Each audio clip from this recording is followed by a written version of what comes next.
اور وہ بچے جن کے والدین ان کی فرمائشیں پورے نہیں کرتے نا، انہیں یہ سوچنا چاہیے، صرف میں بچوں سے بات نہیں کروں گا، گھر کے اور بھی افراد ہیں، زوجہ بھی ہے، بیٹی بھی ہے، وہ کہتی ہے ابو آپ ہمارے لیے کچھ لاتے نہیں ہیں، بیوی کہتی شوہر سے آپ کچھ لاتے نہیں، اس بیچارے سے تو پوچھو اس کی مجبوری کیا ہے۔ تو وہ اسے گھر سے نکلتا ہے، چاہے سردی ہو چاہے گرمی ہو، کوئی موٹر سائیکل پر جاتا ہے، کوئی بس پہ بیٹھ کے جاتا ہے، کوئی دو بسیں بدل کے جاتا ہے، بارش میں بھی جاتا ہے۔ کیوں جاتا ہے؟ کہ چھٹی کروں گا تو تنخواہ کم ہو جائے گی، تنخواہ کم ہو جائے گی تو بچوں کو کیسے پورا کروں گا، اسکول کی فیس بھی دینی ہے، بچوں کے لیے کپڑے بھی لانے ہیں، کھانا بھی وقت پر لانا ہے، ہر چیز ہمیں تیار ملتی ہے۔ اس کی سورس کون ہے؟ وہ سورس ہمارے والد ہیں۔ والد ایک سایہ دار درخت ہے، کبھی درخت کو دیکھا ہے آپ نے؟ اس کے اوپر کے پتے گرم ہوتے ہیں، وہ ساری دھوپ اپنے اوپر سہ لیتا ہے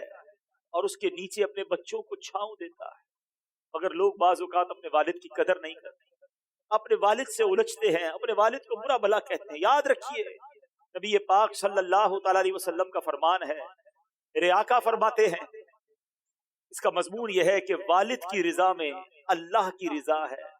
اور والد کی ناراضی میں اللہ کی ناراضی۔ کبھی اپنے باپ کو ناراض مت کرنا، اگر وہ بوڑھے ہو گئے ہیں تو اب تمہاری باری آئی ہے، ان کی خدمت کرو، انہیں یہ احساس دلاؤ کہ اب میری باری ہے آپ کی خدمت کرنے کی۔ ہم اپنی ماں کو تو کہہ بیٹھتے کہ ماں میں تم سے بہت پیار کرتا ہوں، میں ساری دنیا کے بچوں سے پوچھتا ہوں کہ کب اپنے باپ کو کہا تھا کہ ابو آئی لو یو، والد صاحب میں آپ سے بہت پیار کرتا ہوں، آپ دنیا میں آج میں جو کچھ ہوں ابا جان میں آپ کی وجہ سے ہوں، یہاں تک پہنچایا مجھے آپ نے ہے۔ ارے جس نے انگلی پکڑ کر چلانا سکھایا، جس نے ہر مشکل میں کہا گھبرانا نہیں، میں تمہارے ساتھ ہوں، کہیں پھنس جاتا تھا تو ابو کے پاس آتا تھا، وہ کہتے بیٹا میں سنبھال لوں گا۔ اب وہ جب چلے گئے اب پتا چلتا ہے کہ کون ہے جو سنبھالے گا۔ بوڑھے ہو گئے نا تو اب خدمت کرو ان کی ڈانٹ کو برا مت سمجھو۔ جب بندہ بڑھاپے میں آ جاتا ہے تو چڑچڑا ہو جاتا ہے،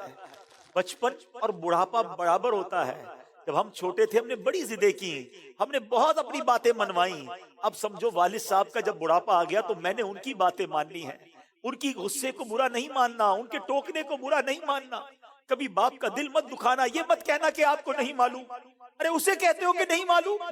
جس نے ہمیں چلنا سکھایا، جس نے ہمیں کھڑا ہونا سکھایا، ہر مشکل میں جس نے ہماری مدد کی۔ خدارا میں ساری دنیا کے بیٹوں سے، ساری دنیا کی بچیوں سے،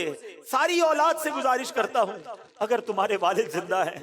ان کو خوش رکھنا، اور بوڑھے ہو گئے تو اب احساس دلاؤ ان کو کہ ابو جان آپ نے بڑا کام کیا ہمارے لیے، بڑی محنت کی، اب ہماری باری ہے آپ کی خدمت کرنے کی، اب ہم آپ کو سکھ پہنچائیں گے، اب آپ کسی ٹینشن میں نہ رہے، میرے پاس جو کچھ ہے ابو جان یہ سب آپ کا ہے،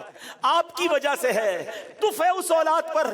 جو اپنے والد کو کہتی ہے کہ یہ میرا ہے آپ کا نہیں ہے، میں نے کمایا ہے آپ نے نہیں کمایا۔ یہ کبھی مت کہنا میرے پاس جو کچھ ہے، جو شرافت ہے، جو عزت ہے، جو دولت ہے، وہ سب کچھ ماں باپ کی وجہ سے ہے، وہ والد کی وجہ سے بالخصوص ہے۔ اپنے والد کو بڑھاپے میں خوشی دینا، اور جن کے ماں باپ چلے گئے اب ان کے لیے خوب ایصال ثواب کرے، ان کی قبر پر جایا کرے، وہاں دعائیں کیا کرے، بڑی پیاری دعا ہے۔ آؤ آخر میں مل کر ہاتھ اٹھائیے، اپنے ماں باپ کے لیے جو قرآنی دعا ہے وہ کرتے ہیں، اللہم ارحمہما